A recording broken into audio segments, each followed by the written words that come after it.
भी पता नहीं है, शायद सैमुअल की वजह से। लेकिन असल में हमें नजयाम और गुइम के बीच की एक छोटी सी कहानी मिलती है। गुइम कोरिया में काफी मशहूर है, इसलिए नजयाम उसके पास आता है और उससे मदद मांगता है। वह चाहता है कि गुइम इंडियन में युद्ध के खिलाफ उसकी मदद करे, और गुइम जाहिर तौर पर इस समय सिर्फ पैसे से प्रेरित है। वास्तव में वह हमेशा से पैसे से प्रेरित रहा है, इसलिए गुइम कहता है, मुझे मनाने के लिए तुम्हें बहुत सारे पैसे चाहिए। इसलिए नजयाम उसे एक डिब्बा देता है, लेकिन गुइम को तुरंत एहसास होता है कि यह डिब्बा पैसों से भरा नहीं है, यह वास्तव में ढेर सारे रेमन से भरा है। और यही वह है जो नजम को इस समय देना है, क्योंकि नजम वास्तव में बहुत कंगाल है और उसके पास देने के लिए और कुछ नहीं है। वास्तव में उसने अन्य सभी राजाओं को भी रेमन दिया, लेकिन गुइम उसका रेमन नहीं लेने वाला है। तो वो कहता है, नहीं, मुझे पैसे चाहिए यार, मैं तुम्हें सिर्फ रेमन के लिए मदद नहीं करूंगा, जाहिर सी बात है। उद्धरण चिन्ह। तो नजुन ये डील निकालता है। वो कहता है, अच्छा, मैं इस पर एंचान को दांव पर लगा दूं तो कैसा रहेगा? ये जैकेट इंचियन का प्रतीक है। एंचान के पिछले राजा ने मरने से पहले इसे पहना था और उसने इसे मुझे उत्तराधिकारी के तौर पर दे दिया था। तो वो सचमुच अपनी नजरों में पैसे से भी ज्यादा कीमती चीज दे रहा है। ये इंडियन का प्रतीक है। वो किसी ऐसे इंसान को दे रहा है जिसे वो बहुत मानता था। और गुइम जैकेट लेता है और कहता है, ठीक है, जरूर, मैं जैकेट ले लूंगा क्योंकि ये बहुत अच्छी लग रही है। उद्धरण चिन्ह। लेकिन गुइम कहता है कि उसे अभी भी पैसे चाहिए। तो इस पॉइंट पर मुझे नहीं लगता कि गुइम जैकेट से संतुष्ट है। लेकिन मजेदार बात यह है कि वो इसे मॉडर्न लुक में बहुत पहनता है, जिसके पीछे की कहानी जानना अच्छा है। मुझे यकीन है कि गु के कपड़ों के पीछे कई और कहानियां होंगी, जैसे कि वह हर बार बंदूक कैसे बदलता है। अब नजायम वास्तव में हैरान है कि गिम यहाँ है, क्योंकि उसने सोचा था कि गिम ने जैकेट ले ली और उन्हें छोड़ दिया। उसने वास्तव में गिम के आने की उम्मीद नहीं की थी, लेकिन मुझे लगता है कि वह इसीलिए यहाँ है। हो सकता है कि वह जैकेट की वजह से यहाँ न हो सकता है कि वह किसी और कारण से यहाँ हो, लेकिन उन दोनों के बीच एक बहुत ही मजेदार छोटी सी बैक स्टोरी है। तो वह मगरमच्छ की हायर रैंक तलवार के सामने निंटेंडो स्विच कंट्रोलर के साथ आता है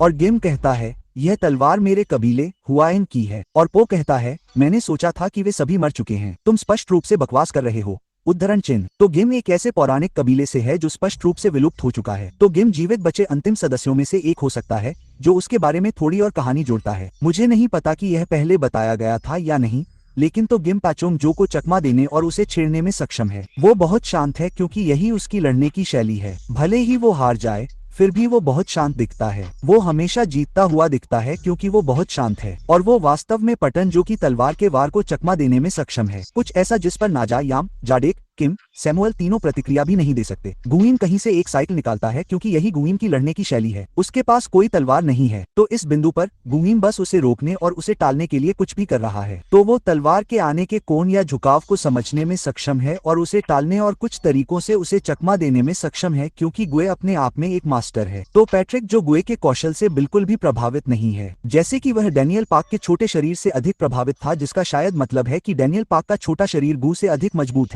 है ना? और जी के बाइक से चेन निकालता है और उसे ऐसा करना बहुत पसंद है, क्योंकि जब वह लड़ता है तो वह बहुत रचनात्मक होता है और वह सुपरसोनिक गति से वार करने में सक्षम है, क्योंकि जंजीरें उन चीजों में से एक हैं जो बहुत तेजी से आप पर हमला करती हैं। पैच जो अभी भी हर चीज को चकमा देने में सक्षम है। तो इस बिंदु पर वे बस हमला कर रहे हैं, चकमा दे रहे हैं, हमला कर रहे हैं, चकमा दे रहे हैं, कोई भी वास्तव में कुछ नहीं कर रहा है। हालांकि यह काफी बराबर है। मुझे लगता है कि इस बिंदु पर पैच जो का पलड़ा भारी है, क्योंकि वह ज्यादातर समय आक्रामक रहता है और गुइम बचाव करता है, और पैच जो गु के तलवार कौशल से बिल्कुल भी प्रभावित नहीं है। वह लगातार उस पर बकवास कर रहा है और वह एक बार के लिए गु की जंजीर तोड़ देता है और आखिरकार गु पर हमला करने में सक्षम हो जाता है, क्योंकि गु के पास अब कोई बचाव नहीं है। अब इससे गु को कुछ गंभीर क्षति हुई होगी, क्योंकि वह पूरी तरह से खुला घाव हो गया है।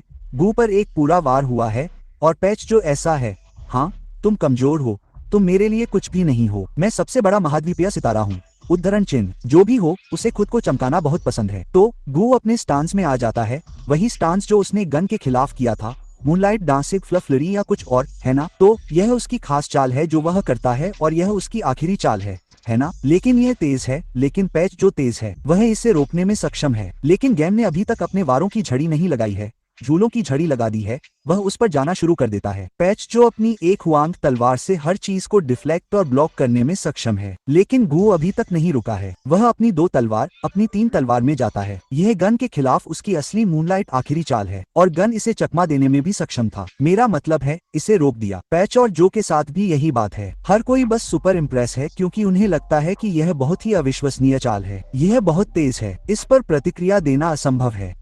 लेकिन पैचेन जो बिना किसी चोट के खड़ा है, उसे एक बार भी चोट नहीं लगी, और यह पैचेन जो कि कुछ प्रभावशाली गधे के पैरों जैसा है, जैसे यह आदमी वास्तव में एक राक्षस है।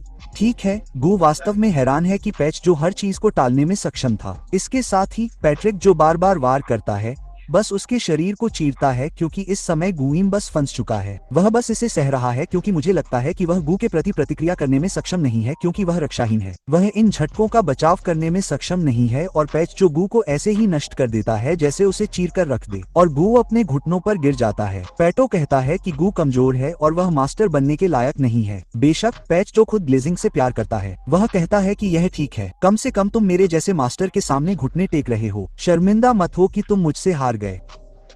तो जेम्स और गू के बीच एक फ्लैशबैक में वापस जाते हुए गू कुछ इस तरह से सवाल कर रहा है, ठीक है, तुम गे किम को अंडरवर्ल्ड का राजा क्यों बना रहे हो? क्या मैं अंडरवर्ल्ड का राजा नहीं हो सकता? क्योंकि जेम्स जनता का राजा होगा, लेकिन अंडरवर्ल्ड के मामले में गू कहता है कि वह एक अच्छा उम्मीदवार होगा। क्या इसलिए क्योंकि उसने चार्ल्स चॉय को धोखा दिया? क्या इसलिए आप उसे राजा नहीं बना रहे हैं? और जेम्स कुछ ऐसा कहता है जो गू को बहुत बुरा लगता है। जेम्स कहता है कि तुम गन पार्क से हार गए। सबसे पहले अगर मुझे सच में एक मजबूत उम्मीदवार चाहिए होता तो मैं उसे जेल से बाहर निकाल देता। तुम गन पार्क से हार गए। तुम न सिर्फ गन पार्क से हार गए बल्कि उस समय वह बहुत थक गया था और तुम उसे हरा नहीं सकते थे। तुम कमजोर हो गू, और यही कारण है कि मैं गे किम को ला रहा हूँ, तुम्हें नहीं, क्योंकि वह वास्तव में कुछ कर सकता है और अपनी अविश्वसनीय जबरदस्त ताकत से लोगों को मजबूर कर सकता है। तो गुइम जेम्स ली के साथ अपनी बातचीत को याद करके भड़क जाता है कि वह कितना कमजोर है। गुइम निश्चित रूप से जेम्स और गाइड से एक स्तर नीचे है। मैं मानता हूँ कि वह अपने आप में एक अलग स्तर पर है, लेकिन वह अभी तक लीजेंड स्तर का नहीं है। तो इसके साथ ही वह उठता है और कहता है, ठीक है, मैं अभी तक समाप्त नहीं हुआ हूँ। मेरे पास दिखाने के लिए अभी भी कई अन्य तलवारें हैं। धिक्कार है, वह कहता है, मैं जारी रखूंगा। इससे कोई फर्क नहीं पड़ता कि मुझे 20 तलवारें भी लगानी पड़ती हैं, जिसका मतलब है कि तुम्हें काटने के लिए 20 कोशिशें करनी पड़ती हैं, लेकिन वो ऐसा करेगा। और जानते हो क्या, अगर वो पैटर्न जो को हरा देता है और पैच और जो की तलवार हासिल कर लेता है तो ये गू के लिए बहुत बड़ी बात होगी, है ना? तो गू तेजी से आगे बढ़ता है और पैच जो का कान काट देता है। मुझे लगता है कि इससे वो हैरान रह गया और गू कहता है कि उसने 1 घंटे में बंदूक के खिलाफ अपनी लड़ाई में कुछ सीखा है। मुझे नहीं पता कि उसने क्या सीखा। ठीक है, हम शायद इसे अगले अध्याय में देखेंगे, लेकिन उसने कहा कि उसने कुछ सीखा है। वो कहता है, मुझे नहीं पता कि इसमें कितना समय लगेगा, लेकिन मैं इसे जारी रखने जा रहा हूँ। उद्धरण चिन्ह। गुइन का आखिरी पैनल शॉट। जैसे ये एक अच्छा पेन है भाई। तो हाँ, गुइन बनाम पैटर्न जो